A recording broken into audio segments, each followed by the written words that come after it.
कहाँ जा रहे हो? खेत जा रहा हूँ भाग्यवान। और भला कहाँ जाऊंगा, जाकर देखता हूँ कि इस बार अदरक की फसल ठीक से पकी है या हर बार की तरह इस बार भी सब बर्बाद हो गया। ठीक है, आप जाइए, मैं भी घर का काम खत्म करके खेत में आती हूँ। छोटू चिढ़ा खेत में पहुंचकर अपना काम शुरू कर देता है। वो ये देखकर बहुत खुश होता है कि इस बार उसकी अदरक की फसल बहुत अच्छी हुई है और जल्द ही उसकी अदरक की फसल की कटाई भी शुरू हो जाएगी। तभी वहाँ पीहू चिड़िया आ जाती है। अरे वाह, इस बार तो हमारी अदरक की फसल बहुत ही अच्छी हुई है। लगता है इस बार हमें अच्छा मुनाफा होगा। हाँ भाग्यवान, इस बार तो हमारी चांदी ही चांदी होगा। अरे बाप रे बाप, लगता है बारिश आने वाली है। चलो घर चलते हैं, नहीं तो भीग जाएंगे। अच्छा ठीक है, चलो चलते हैं। वैसे भी सारा काम तो हो ही गया है। उस दिन बिगड़ते हुए मौसम को देखकर छोटू चिढ़ा और पीहू चिड़िया जल्दी से घर आ जाते हैं। उनके घर आते ही बारिश भी शुरू हो जाती है। एक बार शुरू होने के बाद वह बारिश रुकने का नाम ही नहीं लेती। यह सब देखकर छोटू चिढ़ा और पीहू चिड़िया बहुत चिंतित होने लगते हैं। अगर ऐसी बारिश होती रही तो हमारी सारी फसल बर्बाद हो जाएगी। आप चिंता मत करो जी, भगवान सब ठीक करेगा। कुछ दिनों बाद बारिश रुकती है। छोटू चिढ़ा और पीहू चिड़िया दोनों खेत में जाते हैं और वहां जाकर देखते हैं कि उनकी सारी अदरक की फसल तो खराब हो चुकी है। अब हम क्या करेंगे, इस साल भी हमारी सारी अदरक की फसल बर्बाद हो गई। है भगवान, तू हमारी कैसी परीक्षा ले रहा है? क्यों हमें ऐसे दिन देखना पड़ रहे हैं? अब भगवान को कुछ कहने से क्या फायदा जी, जो होना था वह तो हो गया। चलो घर वापस चलते हैं, मनु घर पर अकेला है। आप दोनों आ गए। मम्मी मुझे बहुत जोर से भूख लग रही है, मेरे लिए जल्दी से खाना बना दो। पीहू चिड़िया छोटू चिढ़ा और मनु चिढ़ा के लिए खाना बनाती है और सब खाना खाने बैठ जाते हैं। तभी उनके दरवाजे पर एक भिखारी आता है। मुझे गरीब को भी कुछ खाने को दे दो, बहुत जोरों से भूख लगी है, 2 दिनों से कुछ नहीं खाया। बाबा, हमारे पास आपको देने के लिए ज्यादा कुछ तो नहीं है, ये 2 रोटियां हैं, आप इन्हें खा लीजिए। तुम्हारा बहुत बहुत धन्यवाद बेटी, भगवान तुम्हारा भला करे। भिखारी के जाने के बाद सभी सो जाते हैं। फिर अगले दिन छोटू चिढ़ा खेत में जाता है। तभी वहाँ उसे एक चमकीला पौधा नजर आता है। वह उस चमकीले पौधे के पास जाकर देखता है तो उसे पौधे पर एक बहुत बड़ा सा अदरक दिखाई देता है। अरे छोटू चिढ़ा, तुम आ गए। ये आवाज कहाँ से आ रही है? यहाँ तो मेरे अलावा और कोई भी नहीं है। छोटू चिढ़ा उस आवाज को ढूंढते हुए अपने चारों तरफ देखता है, लेकिन उसे कोई भी दिखाई नहीं देता। तभी वह जादुई अदरक फिर से उससे कहता है, अरे छोटू, इधर देखो, मैं हूँ तुम्हारा दोस्त जादुई अदरक। क्या कहा जादुई अदरक? तुम बोल सकते हो? हाँ, मैं बोल सकता हूँ क्योंकि मैं एक जादुई अदरक हूँ। मुझे पता है कि तुम एक बहुत ही मेहनती और ईमानदार हो। मैंने देखा कि इस साल भी तुम्हारी फसल बर्बाद हो गई, इसलिए मैं तुम्हारी मदद करना चाहता हूँ। मैं तुम्हारी कोई भी 4 इच्छाएं पूरी करूंगा। मांगो, तुम मुझसे क्या मांगते हो? क्या तुम सच कह रहे हो? क्या तुम सच में मेरी इच्छाएं पूरी करोगे? हाँ, मैं सच कह रहा हूँ। मांगो, तुम्हें क्या चाहिए? जादुई अदरक, तुम तो जानते ही हो इस साल बारिश के कारण मेरी सारी फसल खराब हो गई, इसलिए मैं बहुत ज्यादा परेशान हूँ।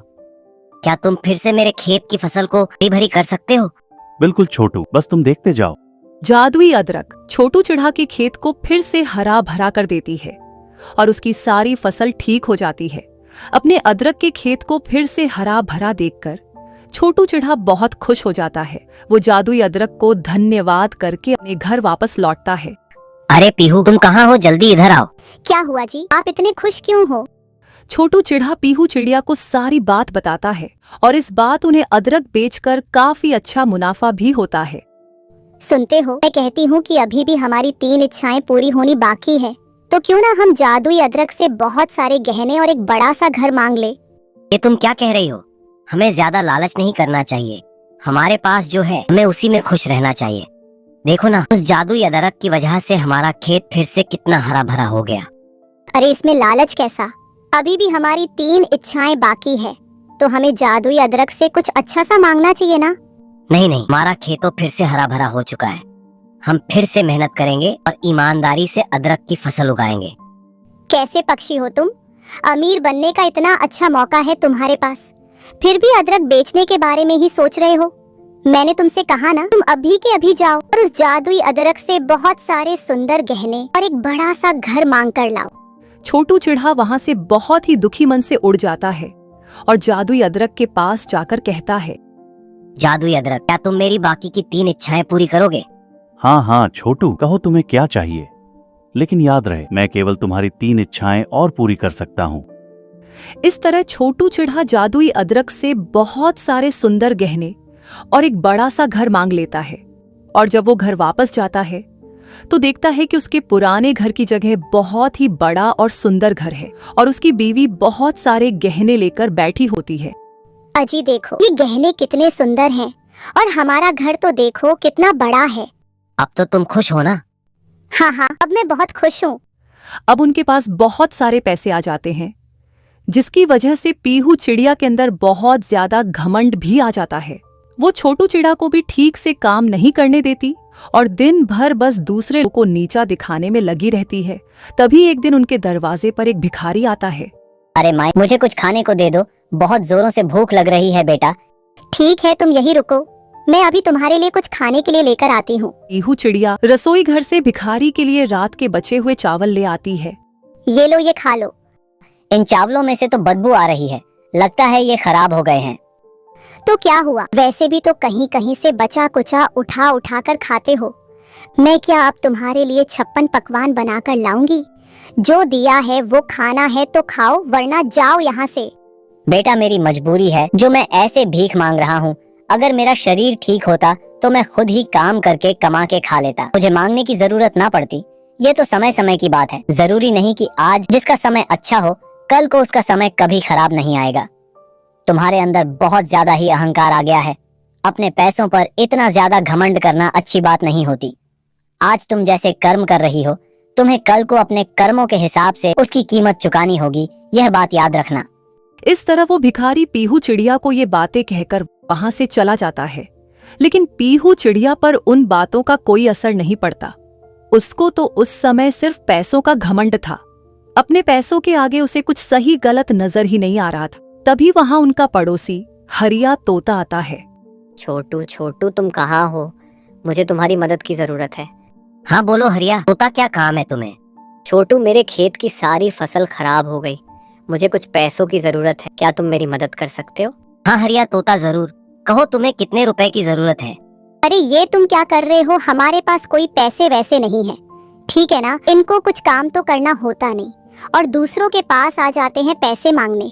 नहीं, ऐसा नहीं है भाभी, मैंने फसल उगाने के लिए बहुत मेहनत की थी, लेकिन बारिश की वजह से मैं अपनी फसलों को नहीं बचा पाया।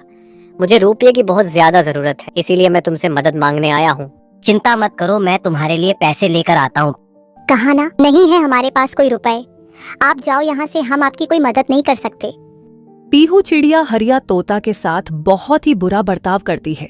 धीरे धीरे पीहू चिड़िया का पैसों का घमंड उसके सर चढ़कर बोलने लगता है। तुम यह सब ठीक नहीं कर रही हो, यह सब बहुत गलत है। जब भगवान ने हमें इस लायक बनाया है कि हम किसी और की मदद कर सके, तो हमें बिना संकोच किए जरूरतमंद पक्षियों की मदद करनी चाहिए। आपको नहीं पता जी, आप बहुत भोले हैं, ये सब उनकी चाल है। इनको बस ये पता नहीं चला कि हमारे पास कुछ पैसे हैं और ये बहाना बनाकर यहाँ पर पैसे मांगने आ जाते हैं। छोटू चिढ़ा के इतना समझाने के बाद भी पीहू चिड़िया कुछ नहीं समझती। तभी कुछ दिन बाद उनके घर में चोरी हो जाती है और उनका सारा पैसा चोरी हो जाता है। पीहू चिड़िया के छोटू चिड़ा को ठीक से काम न करने देने के कारण उनके खेत की सारी फसल भी खराब हो जाती है और वो फिर से बिल्कुल गरीब हो जाते हैं। तभी एक दिन, मम्मी, मुझे बहुत तेज बुखार है, मेरे सिर में भी बहुत दर्द है। भगवान, अब हम क्या करें, हमारे पास तो दवाई खरीदने के भी पैसे नहीं है और मेरे बच्चे का बुखार तो उतरने का नाम ही नहीं ले रहा। मैं तुमसे कहता था ना पीहू कि तुम जो भी कर रही हो वो बहुत गलत कर रही हो। अब देखो, अब कोई भी हमारी मदद नहीं कर रहा, क्योंकि तुमने पहले उनके साथ बहुत बुरा बर्ताव किया। अब हमें हमारे कर्मों की सजा मिल रही है।